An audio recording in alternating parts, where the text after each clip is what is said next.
What do you get when you have an awesome body with an awesome flame maple cap that is based off of an awesome shape that you designed for an awesome band that is hosting a really awesome festival that is only 30 days away? Okay, I have a month to finish this guitar. Ladies and gentlemen, guys, gals, and non-binary pals, welcome back to Mad Lad Instruments. I am Drew.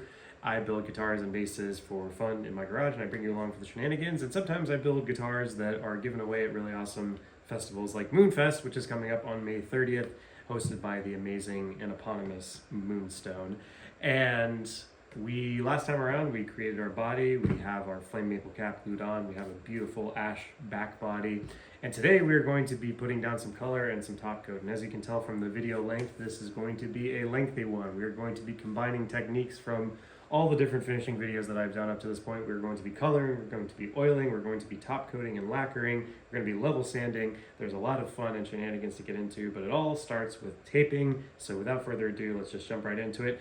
Taping, Drew, will you take it away? Alrighty, thank you, intro Drew. Hope your mom and them are alright. So, welcome back. Let's go over what we did last time. So, obviously we CNC'd the body, but also did a blue grain filler, sparkly blue grain filler on the back here. So, really accentuating those beautiful ash grain lines. And here on the top, remember this is a Mad Lad Fujin design, so this is an original in-house shape, and my whole goal with these shapes was to really accentuate what we can do with modern CNC and manufacturing. So this beautiful relief cut where the maple cap is meeting the ash body, really cool effect as it transitions. And so we are going to be coloring the top, which has this gorgeous piece of flame maple that we also grain stained black and sanded back. Pretty common practice in the world of guitar building. But we are going to leave this live edge of ash here with the nice little accentuating blue lines here. And then we're going to keep the back totally naked as well. And so what I have to do, there's going to be a lot of taping in this video, so bear with, but I'm basically going to tape very cautiously along this line, cover all of this and on the back so it doesn't pick up any finish. And then we are going to spray this top, give it however long to dry, pull this back, and then I'm thinking for the ash part, I'll probably hit this with just a little bit of oil, specifically Danish oil, because I want to penetrate in and see if we can bring out a little bit more of that color. Right now it's a little bit dusty. I think an oil coat will allow all of those dust particles to either get in or get out. So we're going to kind of blend it in and see if we can't pull out a little bit more of that color. And as far as what we're going to be spraying here, I'm going to leave you in a little bit of suspense here, mostly because I'm still trying to decide. I have two ideas, and because I can't pick between them, I sent them over to Sibling Dearest, my wonderful sibling, who is a artsy-fartsy they-them, and they are giving me their opinion on both and see which way we go. But because Moonstone, their big aesthetic is like blue, they use lots of blues in their albums and marketing and stuff like that too. And so it's definitely going to be in that blue kind of vein. So yeah, let's go ahead and get taping. And I don't think I've ever done a taping tutorial before, so this will be a first time, but it's essential whenever you're doing really complex paint jobs and stuff like that. Up to this point, most of my tutorials and videos have been just flat black colors or fades that go over the entire of the body. But when you're doing two-part like finishes where you have like a top that's colored differently than the body, there's gonna be a little bit of taping involved. So with that in mind, what I use is just 3M auto tape. You can get this at your local auto store. This is meant for like pinstriping and using on automotive, and so yet another sort of instance where automotive painting and automotive grade stuff bleeds over into the guitar world. And what I'm going to do is I'm just going to run along this line, taking this edge and just running it along here. I like this thinner paint or tape because you can really work it along the edge, and then we're going to make sure that's really in. And then from there, I'm just going to get some masking tape and kind of mask over along all of this. And then on the back, there's people that are really, really slick and they can cut out like a template and then they do it. I'm not that guy. And so I will probably just put down some tape and just do layers and layers of tape, and then we're going to have a whole lot of residue left over, so I might have to hit this with some minimal spirits, but it's going to be getting oil anyway, so no biggie. So I'm gonna go ahead and hit a time lapse and show you guys what I mean, and we're just gonna kind of follow along here, and we'll go from there. Actually, no, we're not gonna do a time lapse. I'm gonna do this live because normally, if you watch my videos, if you guys are new here, by the way, welcome in. I think there's people coming over from the Instagram, so a lot of cool stuff happening on Instagram. That's where MoonFest is mainly being marketed. So if you're coming over from Instagram and that side of the house, then thank you so much for being here. But in my longer videos, in my YouTube videos, I really like to do these segments where I kind of just sit and talk about a topic. I call them shop soliloquies. But we'll talk about all sorts of stuff like philosophy and motivation and just putting some positive vibes out there. But I figure in each one of these videos for the MoonFest guitar, I've been talking a little bit about the festival and what's been going down. Last time around, we talked about some of the bands that I was familiar with and how I'm super stoked to see them all on one single bill. But this time around, I wanted to talk a little bit about Moonstone, the band, directly, and words are hard, kind of some of the cool stuff that they are doing, going out on tour and being rock stars all over the country. So I really dig Moonstone. Moonstone is an amazing band. You should go listen to them. They're kind of in this interesting intersection, at least in my world, because Gracie, who is the front lady, amazing, talented, wonderful human being with a gorgeous voice, has a lot of that kind of punk or post-pop punk growl in her voice, like think Hayley Williams. And Gracie and I have talked about this, like on Instagram Live, about her inspirations. I think Hayley was definitely one of them. Or like Florence and the Machine, that sort of thing. So really, is Florence and the Machine post-punk? I don't know. But anyway, I'm gonna get all sorts of people in the comments like mincing genres and stuff like that. But yeah, so that kind of very deep, I don't want to say growly, but she has a lot of range. And so all of the Moonstone tracks kind of sit in this happy place in between. They're very ambient, lots of really great instrumentation, and lots of really great layering, which comes from Lucas, who is one of the guitarists, but also the engineer and the producer behind all of it. So he's killer behind a mix, and he's able to layer all of these really, really cool textures. Yo-ho, masking tape. But anyway, getting back to it. So lots of cool textures, lots of cool little like embellishments, but it's not overweighted. It's not too experimental. There's a very consistent kind of use of textures and stuff like that. So it all still sounds very ambient. It sounds very Moonstone. And I think that's a mark of like a good band, is when you can find your sound like that and just like know that it's inspired, because you can hear motifs of like other acts and stuff like that, but it's still uniquely theirs. And I think that's incredible. So but what's also, so like you have all these textures and all these like little differences between the songs, but the album is cohesive. And I'm not saying that they're the first band to ever do like storytelling through albums, but it reminds me a lot of one of my favorite bands growing up, Angels and Airwaves. Angels and Airwaves did a lot of like very, this track runs into this track, and so you'll have a hook or like a sound off of the back of one track that goes into the next. And so when you go listen to their self-titled album, Moonstone, the first track is literally just kind of like this ambient texturing kind of track that runs into the next one. So very cohesive album design, very cool like texturing and fun little accoutrement, but still very much sitting in like a pop punk kind of girly venue as well. So there's just a lot going on. I think that Moonstone and my buddies in Set Adrift and a lot of the acts that are coming through Moonstone are very mature talent. And what I mean by that is that a lot of these musicians have had like other projects and other things that have allowed them to grow and foster. I like the mature kind of talent. Like everybody is super duper professional. Everybody has kind of been in shit bands, and well, I don't want to say shit bands, but like in rough bands or rough acts, and you've kind of paid your dues, you know the industry, and now you know what to look out for. So all of the talent all have these very mature sounds from like mature production standpoints and mature like musicianship standpoints. It's all marinated and aged like fine wine. And I think Moonstone is definitely in that category. and plenty of other acts as well. Oh, one other thing I was going to mention, we're keeping the maple cap exposed here, so we're going to paint over that. Sometimes people like to do natural binding, myself included. And I think natural binding would... Well, do I want to do natural binding on this?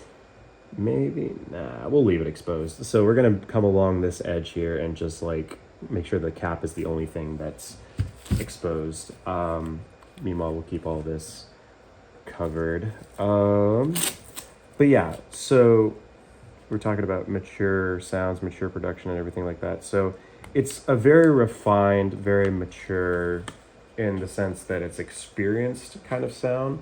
And so that's why I'm super stoked about this fest, because everybody has that kind of like experience level, and there's some really good gunners going into this fest. And Moonstone being the organizers and headlining as well is just super duper awesome because I get to see them live again.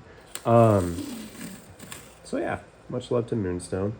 That'll be our kind of chat for today. But yeah, go give them some love. They're on all the different platforms, YouTube, Spotify, the like. I was just listening to their stuff. I like to listen to bands when I'm working on, like, you know, this sort of stuff. So like I'm building a Moonstone guitar. I should probably listen to Moonstone so I can get a Moonstone kind of vibe as I'm working on it. So yeah, go give them some love. Go check out their new album. They're on tour, so go give them love on Instagram to see where they're going to pop up next. They're literally very bohemian. They're just popping up all over the places, playing these awesome shows with awesome artists. And they deserve your listen. They deserve your ears. So go give them some love. I'm going to continue to tape this up. We'll go ahead and do the time lapse. And I will meet you back once everything is nice and taped.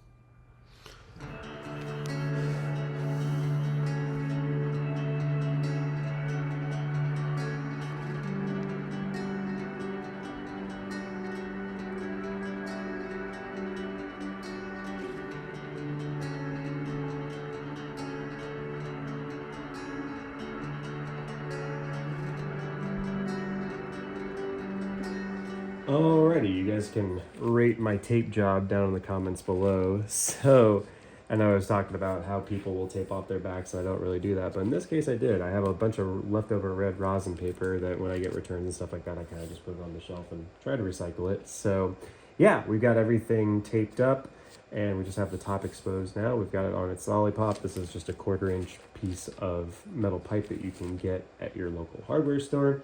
And then you drill a couple holes in it, hit it with some wood screws, and then you can mount it up on the spray stand that I'm going to show you over there, which itself is also just metal pipe that you can get at the hardware store. But we're going to talk a little bit about mixing color. Alrighty, for long-standing fans of the channel, this will be a little bit of a review, but whenever it comes to color, I use water-based poly for both color and top coat. So this is Varathane Ultimate Polyurethane, and I think I have just a little bit left in here, just enough to scheme us away into some color. So starting with this, just gonna kill off the can. We'll let that sit there for a little bit. Just lift it upside down. That's convenient. It's about the same size. So we'll let that trickle in for a little bit. Now while that's doing its thing, I also use water-based gel stains. That's the reason that I use water-based stuff, is because water, common base. If you're doing oil, Trans Tint is a really great brand. I think they can be in water and oil, but I hear a lot of good stuff about Trans Tint. But I use this stuff, Unicorn Spit. You can get it at your local hobby store for not too much money. It mixes up great. And we are going to be doing a fade. I literally decided with my sibling got back to me, and I was between a burst and a fade, and I think a fade will look a little bit better. It's the kind of picture that I had in my mind's eye when I was cooking this up in my head, but I'll throw up some sample photos here that I did. We're going to be going with the fade one here. I had to sketch it out to check and make sure that my hunches were right, and my sibling obviously confirmed. But yeah, we're going to be doing a fade.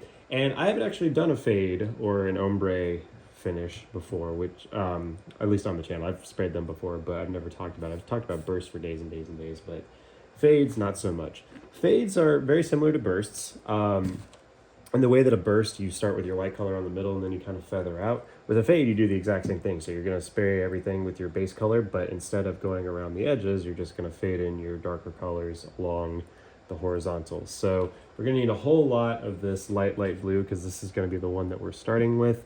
And I think that should get us there. Since we're not spraying the whole guitar, we're just spraying the top. We should be good to go. Just dump a little bit of this in there. But as you can see, we also have our kind of medium blue and our dark blue over here. And so those are going to be our contrasting colors. So it's going to go light blue into medium blue into dark blue. I think it's going to look extra snazzy. So where is my paint stirrer? One second. This is just a scrap piece of dowel that I use to mix everything up. And yes, there is other color on it. I'm not too worried about it though. There's so much of the color here that any sort of particulates or any little pigments I don't think will be much of an issue. So there's our really, really light blue. I'm just gonna mix that up. That's about our color, that's what we're looking for.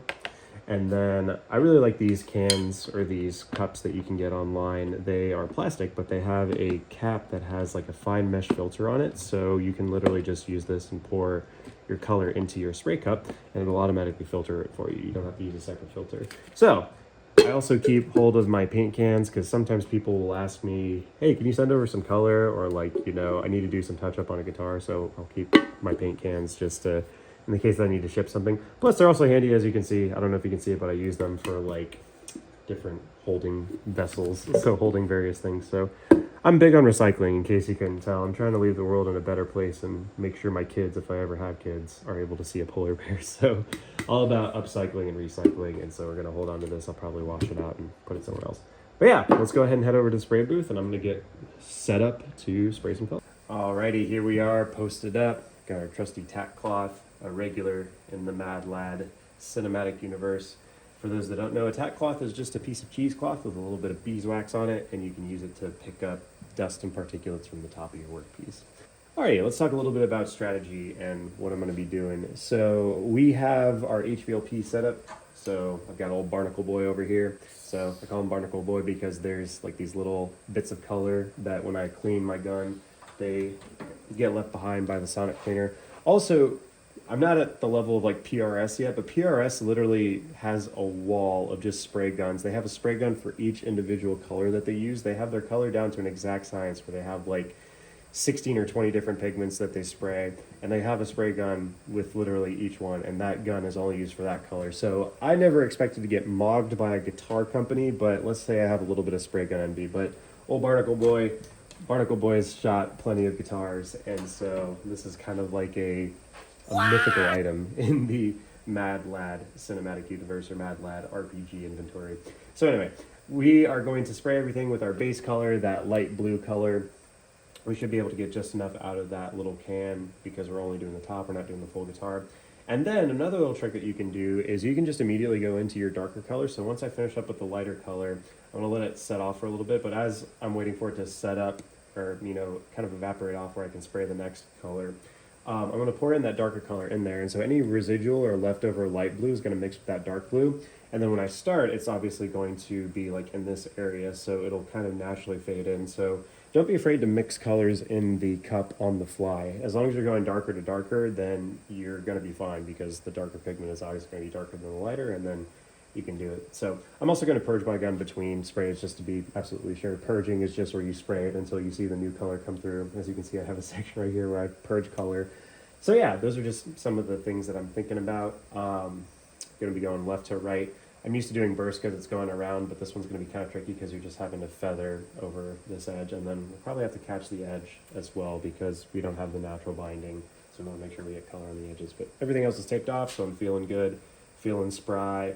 As far as PPE goes, I'm going to be wearing a respirator, and I have a lab coat on, obviously, and I'm going to wear some gloves. I'm going to take my watch off just to make sure you don't get paint all over you, but also make sure that you don't get paint all over you in your lungs because respiratory health is a big concern for anybody in manufacturing and especially in guitar works. So remember to wear your respirator, work in a well-ventilated area. I want you to be around for a long time as well as a good time, and I want you to be building guitars and basses for a long time and a good time.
Alrighty, welcome back. We have given the body overnight to dry up, and a cool thing about finish work is that when you spray it and it's wet, you could be like, "Oh man, this looks really great," or "I don't know how that's going to turn out." But typically, as finishes dry, they tend to start to look better. So that was the same case with this one. I was worried it's like, "Oh, it's too wet. Like you're not going to be able to see the flame," but you can very much still see the flame underneath, and I'm very, very happy with how this turned out.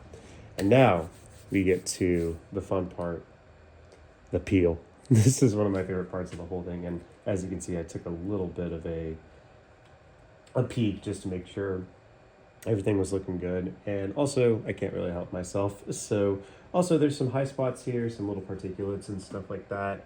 I think these should level out when we actually lacquer the body or spray top coat on it, because we're going to spray just a ton of top coat. And I've noticed, like, once you do your first level sand, we'll talk about that in a little bit, what we're going to do. But usually after you do your first level sand, all those big particulates work their way out, and then the lacquer fills in the voids and it all evens out. So not to worry. But yeah, let's get to peeling here.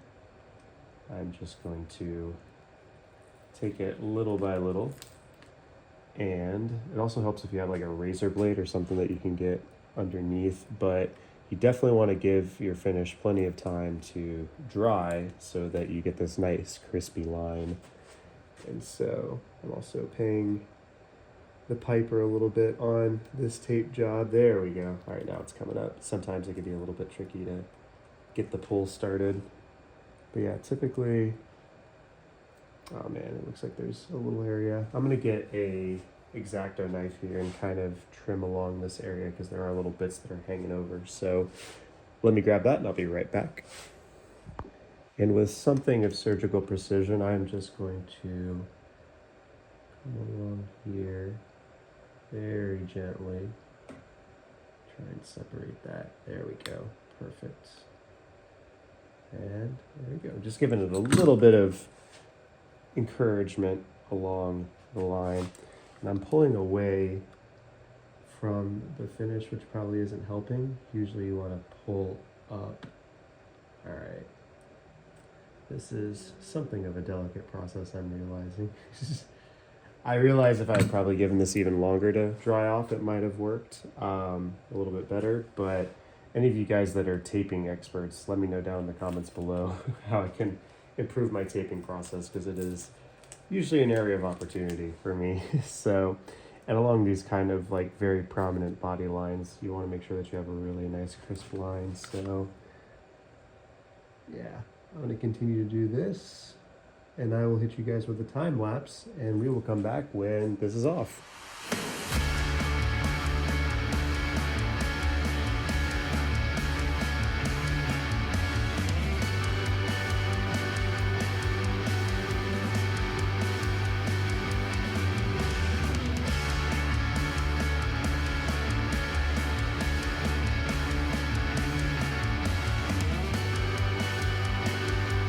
Alrighty. Everybody had a good deep breath lately? Big. That was just a little bit stressful, but the result speaks for itself. Very, very stoked with how this came out. And so now, like I promised, we've got the top covered, or we've got the top color done. I'm going to hit this exposed wooden area with a little bit of oil. And when it comes to oil finishes, there's a couple different options that we have. I have this, which is Highline oil. Highline oil is so named because I got the recipe from Chris over at Highline Guitars. This is 10 parts boiled linseed oil to 1 part Japan dryer, or weeb dryer as you call it, as I call it. And I also call boiled linseed oil boiled linseed oil because of the bee emoji. This will add just a little bit of tint. It has a tendency to darken the wood just a little bit. And the other option that we have is Danish oil. And I have a whole video on how to do a Danish oil finish on the channel, which you can check out right over here. But I'm willing to bet this is a little bit more consistent as far as color goes, and I think it's going to help that blue pop just a little bit. So I'm going to go ahead and do it with some Danish oil. I would debate it back and forth and everything like that, but I think Danish oil is going to preserve that really brilliant kind of white color that the ash has. And then the it'll contrast really nicely with the top here. So I'm gonna go ahead and get my rags ready, and we will get to wiping this down with some oil, and I'll show you the kind of change that you can expect when you use Danish oil. Alrighty, quick review for those of you that have watched the Danish oil video. I have two shop rags here. One is going to be for the actual putting the oil on. The other one's going to be for wiping it back. Got me a little medicine cup, and then of course I have my oil. I'm double checking the directions. I think shake container thoroughly, yeah. Some finishes you shake, some you don't. And so I always like to double check here. Now, a little bit of a change up from the video or the Danish oil tutorial. And that one I just did a pure Danish oil finish and I didn't do any top coat. But on this one, we're actually going to be doing a top coat. And you can certainly do a top coat with Danish oil. My one thing that I would recommend is just to make sure that you use common bases. So if you're going to be using Danish oil, make sure that you're using an oil-based top coat. And granted, there's probably some chemistry or some deeper chemistry in it, and I'm certainly no expert. I'm actually going to go grab some gloves as well, so I'll be right back. Anyway, going back to the chemistry, got my gloves by the way. I think most consumer products are pretty forgiving because they realize that the average DIYer and mad lad like me or Papa who's building stuff in his garage are going to be mixing products across product lines and different brands and stuff like that. So if you use an oil on a guitar body and you end up using a water-based top coat, it's probably going to be all right. At least in my experience, it has been. There's no violent chemical reactions or anything like that happen. But if you want the most optimal, just make sure you're using common bases and stuff like that. But I digress. So the goal here, this oil, since it's a penetrating oil, it's going to get deep into those pores and really accentuate the grain filler and stuff like that. So you're going to see everything kind of start to pop or get a lot more dimension. And that's exactly what we want. And once that oil is in there, once it's permeated and created all that depth, since it's already inside the wood, we can then layer something over the top, which is top coat. And so we'll get the best of both worlds. We get the three-dimensional kind of depth that comes from the oil finish, and then we seal it, make it protected with top coat. So to the question, you definitely can do top coat on top of Danish oil. Just make sure you're using common base if you can. So without further ado, I'm gonna dip it in, get a big old bunch on my rag, and then we just start here in the middle and work our way out. And already you can kind of see, I don't know if you can see, I'll probably do some B-reel here in a second, but this is adding all sorts of depth, and there is a bit of finish here I forgot to nick.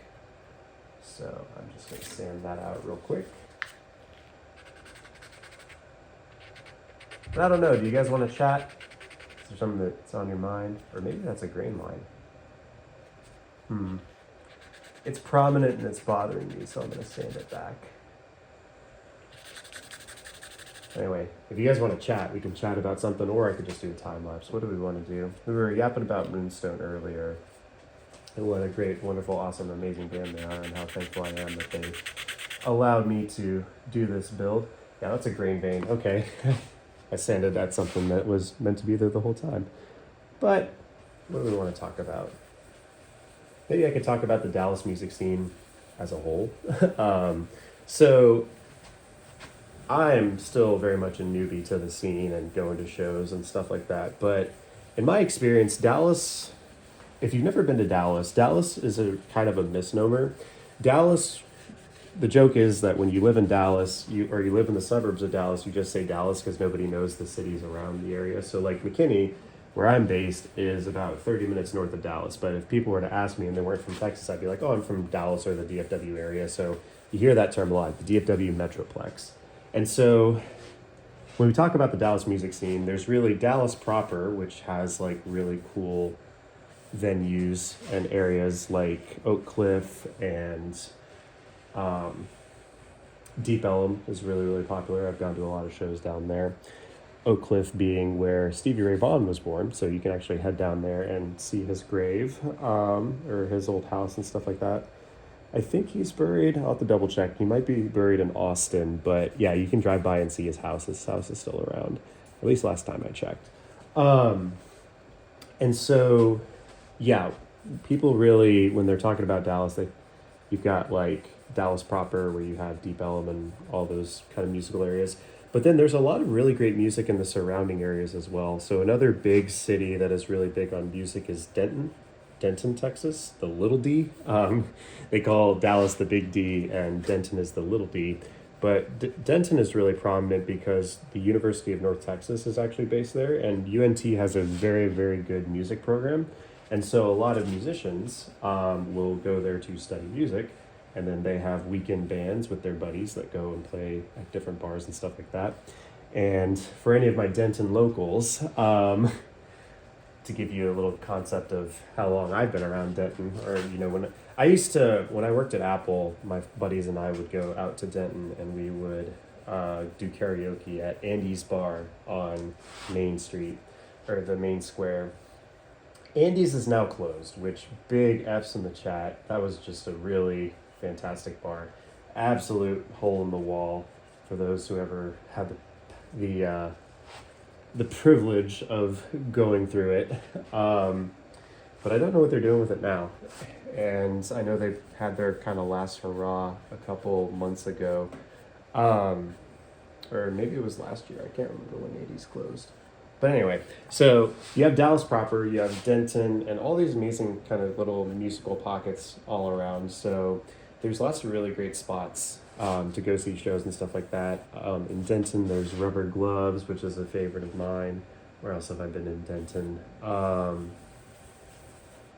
Rubber Gloves. I'm sure I've been to a couple other venues, but I'm just not remembering. And of course, Andy's. Andy's would host live music and stuff like that too. But secondly, you also have Fort Worth. So the other FW and DFW is Fort Worth, and there's a lot of really great venues out there as well. I've met some clients who are out that way.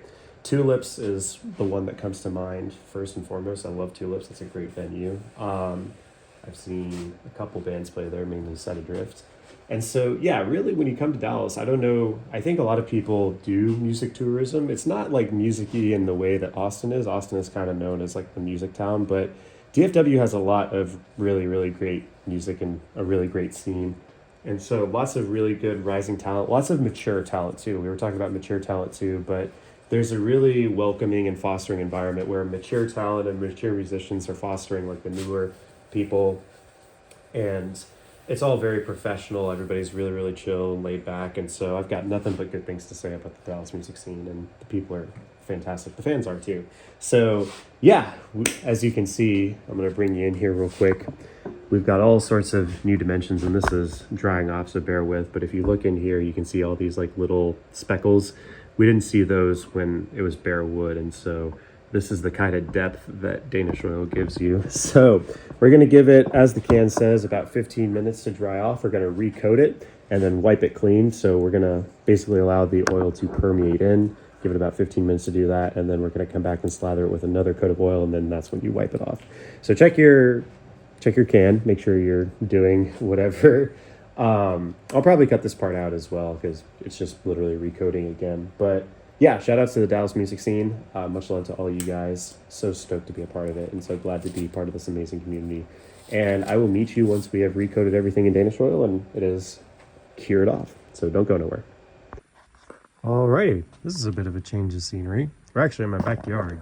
The reason for that is because the CNC is running and it's loud and it's dusty and not germane to spraying guitars. But speaking of spraying, we got the Black Label Krylon with an L lacquer, an obligatory lacquer. I hardly knew her, but yeah, this is Black Label. I call it the Black Label, but this is Krylon specialty lacquer. You can get this at Lowe's, #not sponsored, for just a couple bucks. And I usually get a guitar to about a guitar and a half out of this. Really, really straightforward to use. Not a whole lot of shaking. As you can see, I'm shaking it right now, but it sprays super duper evenly. Gives a really, really great top coat. The only thing is that it is a little harsh on the lungs, so please make sure you're wearing a respirator. And as you can see so far, I've put about 4 or 5 coats down already just to kind of test everything out. I'm going to put like another 2 or so, and then there's some little areas right here. As you can see, there's some little cracks. But I think it adds a little bit of character, but also I want to see how it looks after level sanding. So we're going to hit it with like 2 other coats, give it overnight.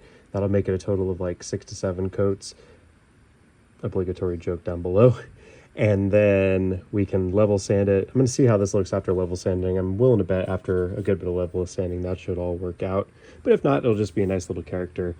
The way I'm going to spray this, pretty straightforward, just like you're spraying anything with spray paint. Gonna whip it up real nice.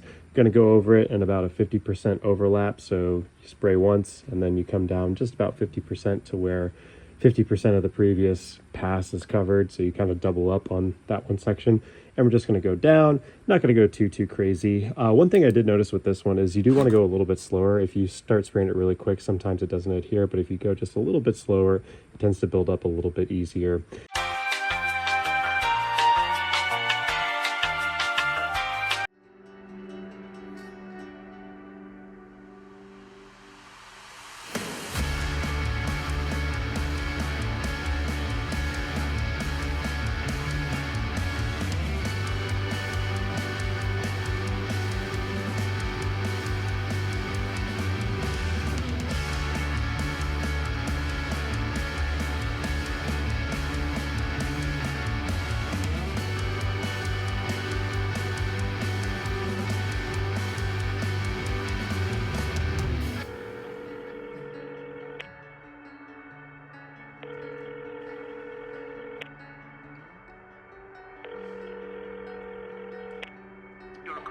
Forwarded to an automatic voice message system. At the tone, please record your message. When you have finished recording, you may hang up or press 1 for more options. And that's about it for this one. So, marathon complete. Everybody good? You need a drink of water? Go get you a drink of water if you need it. So, very happy with how the finish came out on this one. Krylon Black Label Lacquer, self-leveling, saving the day once again. I only had to do one pass of level sanding at 2000 grit, and this thing shined up like a diamond. I still have to polish it, so I'm going to give the body a couple days for it to off-gas and all that good stuff, and then we'll get it polished up. You'll probably see that in the next part. And speaking of the next part, we're going to be getting onto the neck, which is kind of scary because the neck is the guitar, if you've ever heard that phrase before. It's the part that you interact with the most, and people are very particular about their necks. So we're going to protect our necks, son and daughters and chefs. What is the gender neutral term for a young person, a young child? Anyway, I just call him chef. So make sure to leave a like, comment, subscribe down below. And even if you don't do that, I'm just so thankful for the time. Time is one of those things that we can't get back, so I appreciate you giving me some of your most valuable time. MoonFest tickets are still available. May the 30th is coming up real quick, so check the link down below to get tickets and check out the Instagram page. And we'll wrap up in the normal way, and that's by me saying, always remember, friends, that you are wanted, you are loved, and you are appreciated. You have a special talent that nobody else has, and the world is waiting on you to bring it out. So muster a little courage, go out into the world, and change it. That's what the world's waiting on. You. Till next time, friends, be good to one another, and I'll see you in the next one. God bless.